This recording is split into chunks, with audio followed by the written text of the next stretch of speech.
అందరికీ నమస్కారం అండి. అందరూ బాగున్నారా? నేనైతే చాలా బాగున్నాను. అమ్మ దయ్యుంటే అన్నీ ఉన్నట్టేనండి. ఎల్లమ్మ తల్లి పూజ, సమ్మక్క సారలమ్మ, అమ్మ దుర్గమ్మ పూజ అన్నీ చేసుకున్నానండి. చక్కగా వీక్షించి ఆశీర్వదించండి ఫ్రెండ్స్. అందరూ బాగుండాలని ఎల్లమ్మ తల్లిని వేడుకుంటూ చక్కగా ఎల్లమ్మ తల్లి పూజ చేసుకున్నానండి. ఎల్లమ్మ తల్లికి ఈ సంవత్సరం చేయలేకపోతానేమో అనిపించింది. శివరాత్రికి ముందు చేయాలి, కానీ అలా కుదరని పక్షంలో చేయలేని పరిస్థితులు వస్తే ఉగాదికి ముందు కూడా చేసుకోవచ్చని అన్నారండి. అందుకే నేను ఎల్లమ్మ తల్లికి చేసుకుంటున్నాను. వీడియో చూసాక నచ్చితే లైక్ చేయండి, షేర్ చేయండి, ఛానల్ని తప్పకుండా సబ్స్క్రైబ్ చేసుకోండి.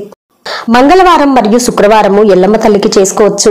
నేను మార్చి 21వ తేదీ శుక్రవారం చక్కగా చేసుకున్నాను. అలాగే సమ్మక్క సారాలమ్మకు ఈ సంవత్సరం పూజ చేయలేదండి.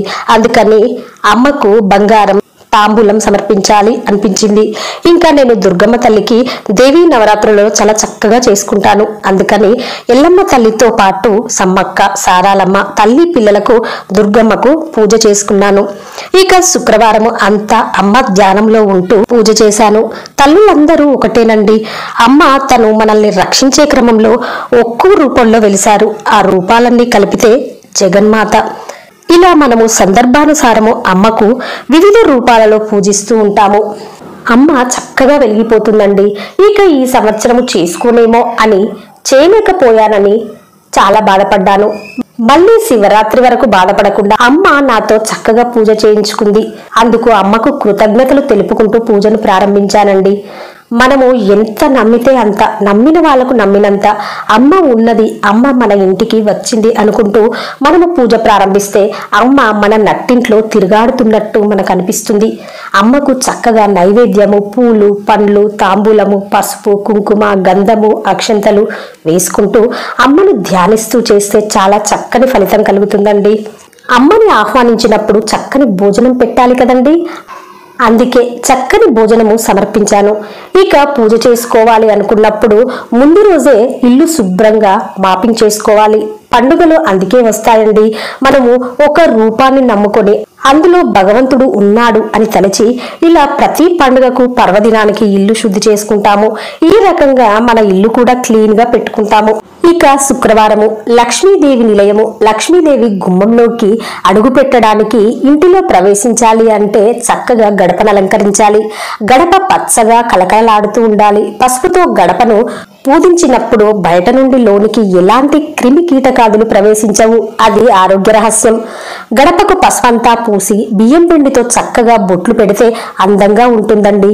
మనం ఎన్ని పెయింట్లు వేసినా గడపను పసుపు కుంకుమలతో అలంకరిస్తే చాలా బాగా కనిపిస్తుంది. శుక్రవారాలు, పండుగలు, పర్వదినాలు బియ్యం పిండితో గడపపై ముగ్గులు పెట్టి లక్ష్మీదేవిని, మన ఇష్టదైవాన్ని మన ఇంటిలోనికి ఆహ్వానిస్తూ ఉంటాము. చిన్నప్పుడు అమ్మ వాళ్ళ ఇంటిలో పేడతో కల్లాపి చల్లి ముగ్గులు పెట్టి ఎర్రమట్టితో అలిక్కి గడప పూజించి ముగ్గులు పెడితే ఆ రోజు అమ్మ వాళ్ళ ఇల్లు ఆ కలనే వేరండి. నేను మా ఇంట్లో గడపను అలంకరిస్తుంటే చిన్ననాటి జ్ఞాపకాలు గుర్తుకు వస్తూ ఉన్నాయి. అమ్మను ధ్యానిస్తూ చిన్ననాటి జ్ఞాపకాలు నెమరవేసుకుంటూ గడపను చక్కగా అలంకరించాను. ఇక గుమ్మం ముందు తులసికోట దగ్గర చక్కగా బియ్యం పిండితో ముగ్గులు వేసి, మనకు మార్బుల్స్ బండలు కదండి, దాని వలన రోజు చాక్పీస్ యూజ్ చేస్తూ ఉంటాము. కనీసము శుక్రవారం, పండుగలు, పర్వదినాలలో అయినా బియ్యం పిండితో ముగ్గు వేస్తే చాలా మంచిదండి. ఆ ముగ్గును చీమలు, రకరకాల సూక్ష్మజీవులు తిన్నా వాటికి హాని కలగదు. మనకు తెలియకుండానే కొన్ని జీవులకు ఆహారాన్ని అందించిన వాళ్ళం అవుతాము. మన సంప్రదాయంలో ఎన్ని రహస్యాలు దాగి ఉన్నాయో ఒక్కసారి వెనక్కి తిరిగి ఆలోచిస్తే అన్నీ అర్థమవుతాయి. గుమ్మానికి ఇరువైపులా చక్కగా వేపాకు, మామిడాకుల తోరణాలు కట్టుకోవాలి. ఇల్లు శుభ్రం చేసుకుని ఇంటి ముందు గుమ్మాన్ని చక్కగా మామిడాకులు, వేపాకులతో అలంకరించుకుంటే ఆ ఇంట్లో పాజిటివ్ ఎనర్జీ ప్రవేశిస్తుంది. ఇంట్లో ఉన్న వాళ్లకు చక్కని ఆలోచనలు కలుగుతాయి. మామిడాకులు స్వచ్ఛమైన ఆక్సిజన్ అందిస్తాయి. పండుగల వలన మన ఇంటిలోకి స్వచ్ఛమైన ఆక్సిజన్ వస్తూ ఉంటుంది. దానితో ఆరోగ్యం కలుగుతుంది. ఏ పండుగలోనైనా ప్రకృతి కాలమాన పరిస్థితులకు అనుగుణంగా ఆరోగ్య రహస్యాలు దాగి ఉన్నాయి. ఇక అమ్మవారికి ఎల్లమ్మకు గుడాలు పోయాలంటే ముందు రోజు రాత్రి 5 రకాలు గాని 7 రకాలు గాని చిరుధాన్యాలు, శనగలు, పెసళ్ళు, చిక్కుడు గింజలు, మొక్కజొన్నలు ఇలా 5 రకాలు గాని 7 రకాలు గాని ముందు రోజు నైట్ శుభ్రంగా కడిగి గుడాల కోసం ఆ గింజలను నానబెట్టుకోవాలి. అవి చక్కగా తెల్లారేసరికి నాని మనం ఉడికించుకున్నప్పుడు తొందరగా ఉడుకుతాయి. శుభ్రంగా 2-3 సార్లు కడిగి తగినన్ని నీళ్లు పోసి మూత పెట్టి ఒక పక్కకు పెట్టుకోవాలి. ఆ తర్వాత అమ్మవారికి పూలు అలంకరించడానికి పూలన్నీ ఒక దగ్గర పెట్టుకుని అమ్మకు కనకాంబరాలంటే చాలా ఇష్టమని కనకాంబరాల మాల అల్లానండి. ఇక తెల్ల పూలు అన్ని ఒక మాలలాగా గుచ్చాను. గన్నేరు, గులాబీలు ఇలా చాలా పూలు సేకరించాను. వాటన్నింటినీ దండగా చక్కగా తయారు చేసుకున్నాను. ఇక ఈ పూలనన్నీ ఒకే చోట ప్లేట్లలో సిద్ధం చేసి పెట్టుకున్నాను. ఇక అమ్మకు నైవేద్యాలు తయారు చేయడానికి వచ్చానండి. ముందుగా కళ్ళుగుడాలు తయారు చేయడానికి నైట్ నానబెట్టుకున్న గింజలన్నీ మళ్ళీ ఒకసారి కడిగి కుక్కర్లో వేసి స్టవ్ వెలిగించి పొయ్యి మీద పెట్టుకున్నానండి. పరవన్నం తయారు చేయడానికి ఒక గిన్నెలో బియ్యం కడిగి పెట్టుకున్నాను. అమ్మకు పసుపు బోనం తయారు చేయడానికి ఒక గిన్నెలో బియ్యం కడిగి సిద్ధం చేసుకున్నాను. అమ్మకు తెల్లన్నం వండడానికి మరొక గిన్నెలో బియ్యం కడిగి సిద్ధం చేసుకున్నాను. ఇక స్టవ్ వెలిగించి పరవన్నం వండడానికి గిన్నెను పెట్టుకున్నాను. మరొక బర్నర్ మీద పసుపు బోనం వండుతున్నాను. బెల్లం డ్రై ఫ్రూట్స్ సిద్ధం చేసుకున్నాను. పసుపు బోనం సిద్ధమైందండి. వంకాయ కూర చేయడానికి అన్ని సిద్ధం చేసుకున్నాను. కొందరు అమ్మకు కోడిపుంజు, యాటపోతు సమర్పిస్తారండి. మేమైతే వంకాయ కూర, చారు, పప్పు, పెరుగు, పరవన్నం, పసుపు బోనం, తెల్లన్నం ఇలా అమ్మకు మహానైవేద్యంగా సమర్పిస్తాను. వంకాయ కూరకు వంకాయలు, పచ్చిమిరపకాయలు, కరివేపాకు, కొత్తిమీర కట్ చేసి సిద్ధంగా పెట్టుకున్నాను. ఇక అమ్మకు తెల్లని అన్నం వండుతున్నాను. మరొక బర్నర్ పై వంకాయ కూర చేయడానికి ఒక పాన్ తీసుకుని జీలకర్ర, ఆవాలు, కరివేపాకు వేశాను. కొద్దిగా అవి వేగాక పచ్చిమిరపకాయలు, పసుపు వేసి కొద్దిసేపు వేగనిచ్చాను. ఇందులో ఉల్లిపాయ ఈ రోజు వేయనండి, అందుకే ఉల్లిపాయ వేయలేదు. అల్లం దంచి వేశానండి. ఆ తర్వాత వంకాయలు వేసి కొద్దిగా వేగాక మూత పెట్టాను. మరొక పక్క అన్నం రెడీ అవుతుంది. ఇంకో పొయ్యి మీద వంకాయ కూర రెడీ అవుతుంది. అలా అమ్మను ధ్యానిస్తూ ఇలా నైవేద్యాలు తయారు చేస్తూ ఉన్నాను. ఇక వంకాయ కూర తయారైందండి.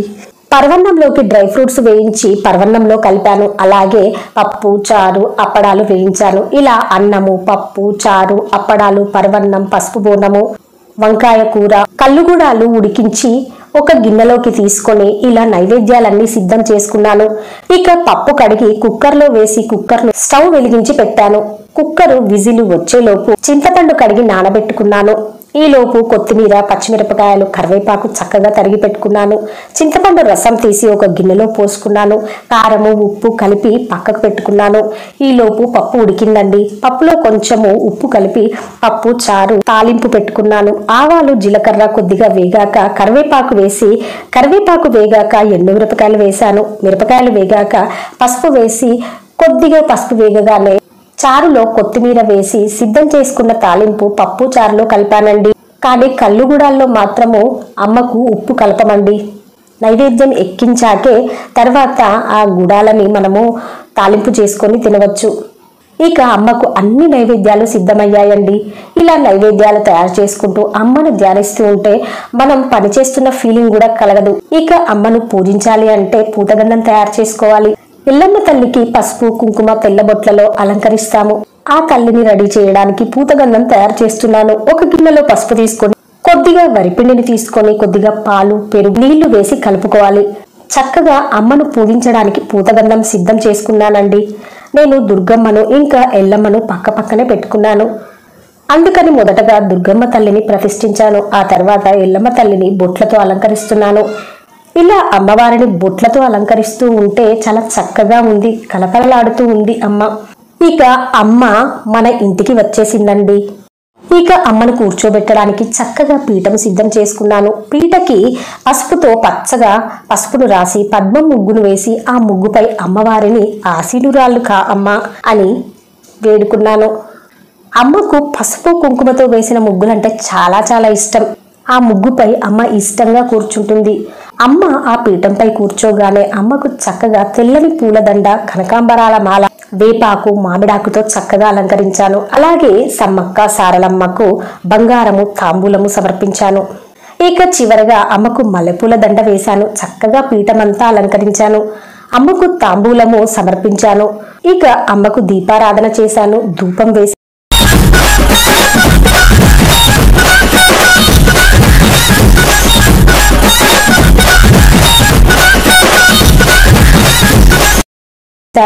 అమ్మకు నైవేద్యం సమర్పిస్తున్నాను. అమ్మకు ఒక విస్తరలో పసుపు బోనము గిన్నెలో నుండి తీసి పసుపన్నము వడ్డించాను.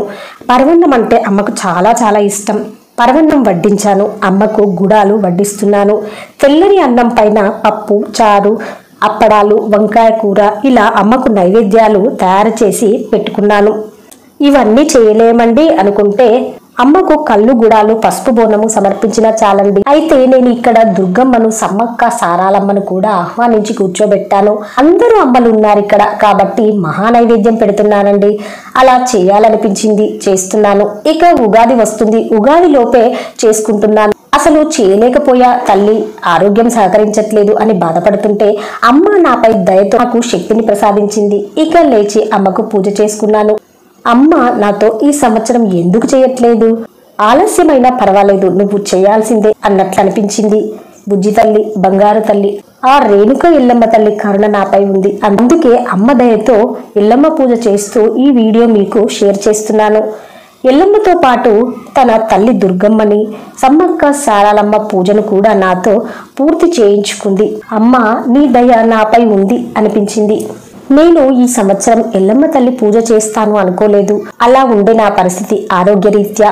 అలాంటిది అమ్మ నాతో పూజ చేయించుకుని అమ్మ భక్తులతో ఈ వీడియో కూడా చూసేలా చేస్తుంది. అమ్మ ఉందనడానికి ఇంకా ఏమి నిదర్శనం కావాలండి. అమ్మ చీకటిలో కూడా చాలా చక్కగా మెరిసిపోతూ కనిపిస్తుంది కదా. చూసి మనసును బట్టి కూడా అమ్మ కనబడుతూ ఉంటుంది.